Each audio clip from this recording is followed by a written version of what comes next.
apakah khilafah itu dibatasi hanya 30 tahun? Yang artinya setelah 30 tahun, maka bukan lagi disebut dengan khilafah.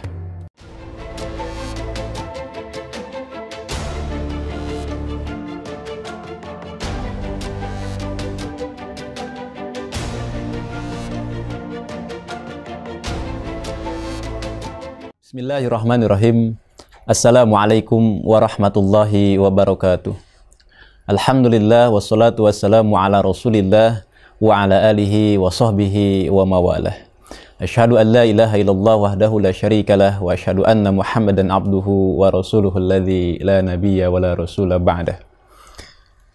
Pemirsa yang dirahmati Allah Subhanahu wa taala, akhir-akhir ini muncul kembali pertanyaan yang dilatar belakangi oleh salah satu hadis Nabi Muhammad SAW, yang pada intinya adalah apakah khilafah itu dibatasi hanya 30 tahun, yang artinya setelah 30 tahun maka bukan lagi disebut dengan khilafah. Untuk menjawab hal itu kita bisa kembali bertanya. Yang pertama adalah apakah pertanyaan tersebut dilatar belakangi murni untuk memahami syarah atau penjelasan hadis terkait dengan 30 tahun masa kekhilafahan, ataukah memang dilatar belakangi oleh motif untuk menolak kewajiban menegakkan khilafah? Karena fondasi ini sangat penting untuk bisa memberikan penjelasan kepada siapa saja yang bertanya. Kalau poinnya yang pertama, maka tentu saja dengan mudah kita bisa jawab terkait dengan penjelasan apa yang dimaksud dengan khilafah hanya 30 tahun. Kemudian kalau motifnya didasari pada motif yang kedua, yakni keinginan untuk menolak kewajiban menegakkan khilafah, maka penjelasan sebaik apapun tentu tidak akan diterima. Hadirin pemirsa yang dirahmati Allah Subhanahu wa taala, salah satu hadis Nabi Muhammad SAW yang menjelaskan terkait dengan periode kekhilafahan hanya 30 tahun adalah hadis riwayat Imam At-Tirmizi dalam sunannya, kemudian Imam Ahmad dalam musnadnya, dan juga Imam An-Nasai dalam sunan kubronya, di mana Rasulullah Muhammad SAW bersabda, al-khilafatu fi ummati salasuna sanatan thumma mulkan ba'da dhalik. Hadis ini menegaskan kepada kita semua bahwa khilafah pada umatku itu 30 tahun. Adapun setelahnya adalah mulkan atau kekuasaan atau kerajaan. Kemudian pada hadis yang lain sebenarnya juga ada hadis yang semisal, di mana Rasulullah Muhammad SAW bersabda, al-khilafatu salasuna sanatan thumma yakunu mulkan, bahwa khilafah itu 30 tahun dan setelahnya adalah mulkan. Mulk itu sering dipahami dengan kekuasaan, pemerintahan, kemudian ada juga yang memahami terkait dengan kerajaan.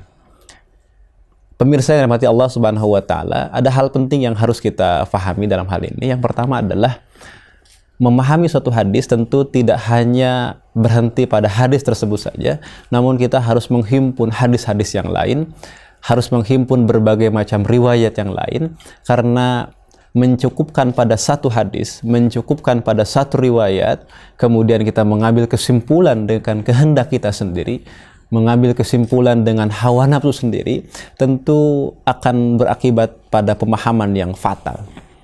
Padahal hadis-hadis terkait dengan khilafah itu amatlah banyak. Dan diantaranya adalah hadis dalam Sahih Ibnu Hibban, di mana Rasul bersabda, al-khilafatu salasuna sanatan wasairuhum mulkun wal khulafa'u wal muluk isna asyara. Dan berbagai hadis yang lain yang menyebutkan bahwa periode khilafah itu 30 tahun, adapun selainnya adalah al-mulk, dan kemudian khilafah dan al-mulk itu ada 12 khalifah. Kemudian juga dalam hadis-hadis yang lain menyebutkan bahwa periode khilafah itu ada 12 khalifah.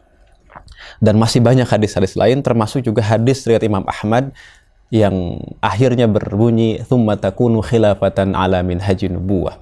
Nah, dari semua hadis yang berbicara tentang khilafah tersebut, kita harus pahami secara keseluruhan dengan menggabungkan seluruh riwayat.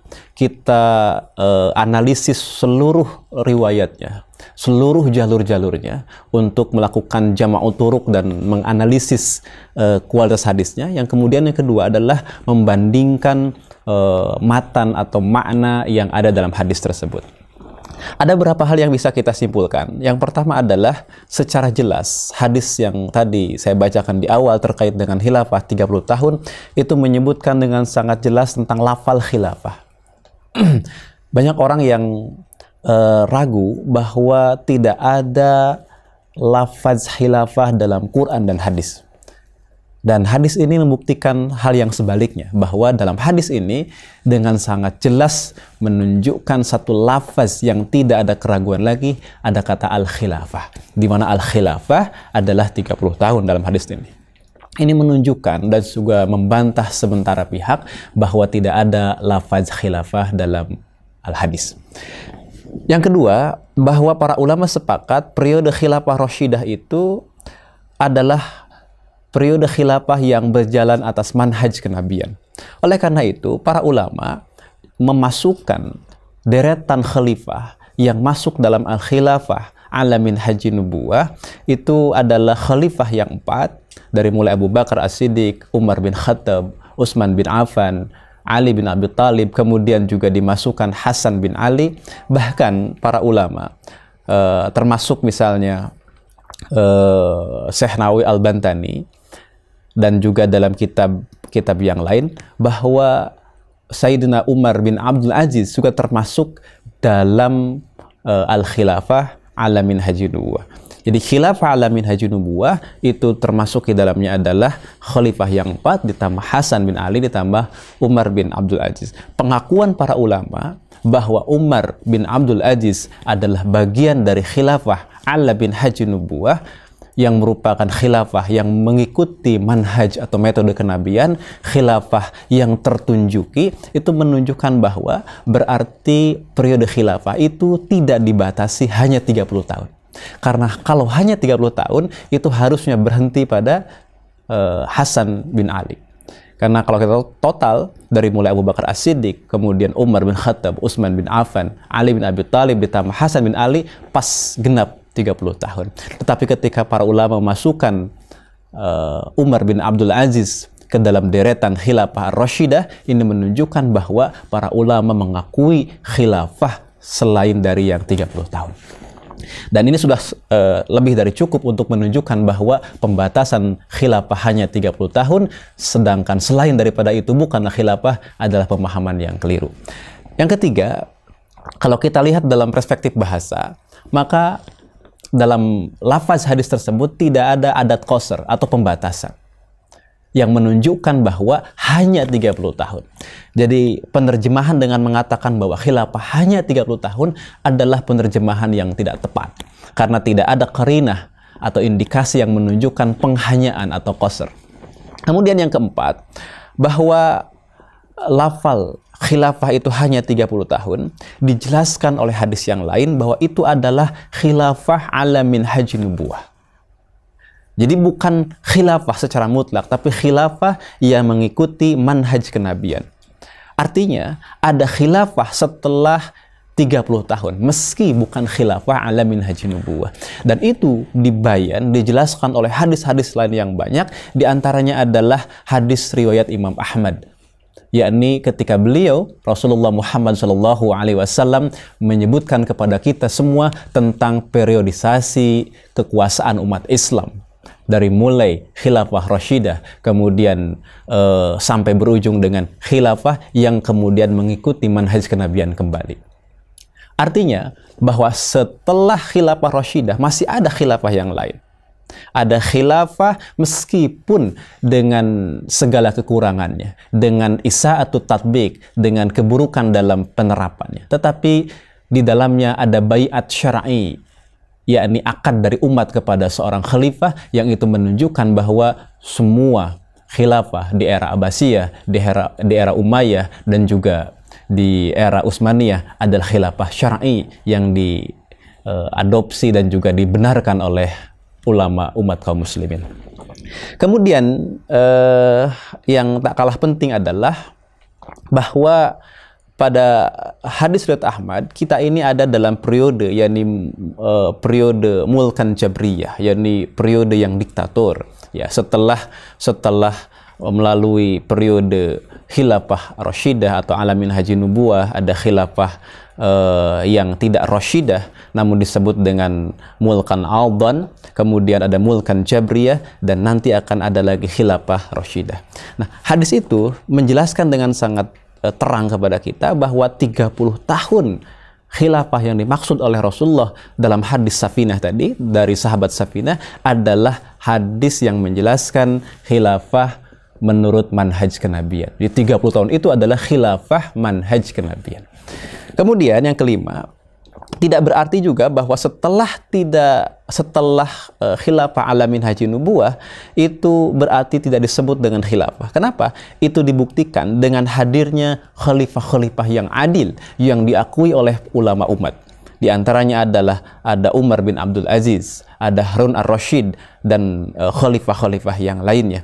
Bahkan para ulama termasuk Imam As-Suyuti dalam kitab Tarikhul Khulafa itu menunjukkan deretan para khalifah setelah periodenya khilafah ar-Rasyidah, dan beliau menyebutkan bahwa itu semua adalah khilafah yang syar'i, khalifah yang dibaiat oleh umat, kekuasaannya adalah sah, dan beliau tuangkan dalam kitab yakni At-Tarikh Al-Khulafa yang merupakan sejarah para khalifah. Kemudian yang tak kalah penting yang keenam adalah kita harus juga memahami hadis terkait dengan 12 khalifah yang disebutkan dalam hadis Nabi Muhammad SAW semakin memperjelas kesalahan pembatasan khilafah hanya 30 tahun. Jadi hadis sahih yang mengatakan bahwa khalifah ada 12 itu menunjukkan bahwa khalifah tidak dibatasi hanya sampai dengan Sayyidina Hasan bin Ali. Oleh karena itu dalam kitab Tarikhul Khulafa, sejarah para khalifah yang ditulis oleh Al-Hafiz Imam As-Suyuti menyebutkan bahwa ada 12 khalifah. Kemudian siapa saja itu beliau jelaskan, dan beliau menyisakan 2 lagi. Bahwa kita sedang menunggu 2 orang khalifah yang belum hadir. 10 sudah, yakni khalifah yang adil itu sudah, tinggal menunggu 2 lagi. Dan di antaranya kata beliau adalah Al-Mahdi, dan 1 lagi beliau tidak sebutkan. Ini menunjukkan bahwa pengakuan Imam As-Suyuti di dalam kitab Tarikhul Khulafa bahwa khalifah tidak dibatasi hanya 30 tahun. Setelah 30 tahun adalah tetap disebut khalifah dan sistemnya adalah khilafah. Pemirsa yang dirahmati Allah Subhanahu wa taala, itu adalah penjelasan yang singkat dan mudah-mudahan bisa bermanfaat untuk kita semua. Yang pada kesimpulannya adalah para ulama telah menegaskan kewajiban untuk menegakkan khilafah. Termasuk misalnya Imam Al-Mawardi dalam kitab Al-Ahkamus Sultaniyah menyebutkan dalam kitabnya terkait dengan ijma' kewajiban mengangkat imamah, yakni mengangkat seorang khalifah. Dan tidak mungkin para ulama mewajibkan sesuatu kalau sesuatu tersebut sudah berakhir, yakni hanya 30 tahun. Para ulama berijma terkait dengan kewajiban imamah atau khilafah, berijma untuk mengangkat seorang imamul a'zam atau khalifah. Ini menunjukkan bahwa kewajiban ini tetap melekat pada umat dan harus kita wujudkan. Dan ini menegaskan bahwa para ulama sudah faham khilafah itu tidak dibatasi hanya 30 tahun dan sudah berakhir. Khilafah 30 tahun adalah khilafah yang mengikuti manhaj kenabian. Setelah 30 tahun masih ada para khalifah dengan sistem khilafahnya meskipun dengan segala kekurangan. Dan oleh karena itu kita hari ini wajib untuk kembali menegakkan sistem khilafah yang menerapkan syariah dan juga mengemban dakwah ke seluruh penjuru alam, karena ini adalah kewajiban yang Allah wajibkan sebagaimana yang Rasul tegaskan dalam banyak hadisnya bahwa sistem khilafah adalah sistem warisan dari baginda Muhammad SAW. Mudah-mudahan ada manfaat untuk kita semua. Barakallahu li walakum. Assalamualaikum warahmatullahi wabarakatuh.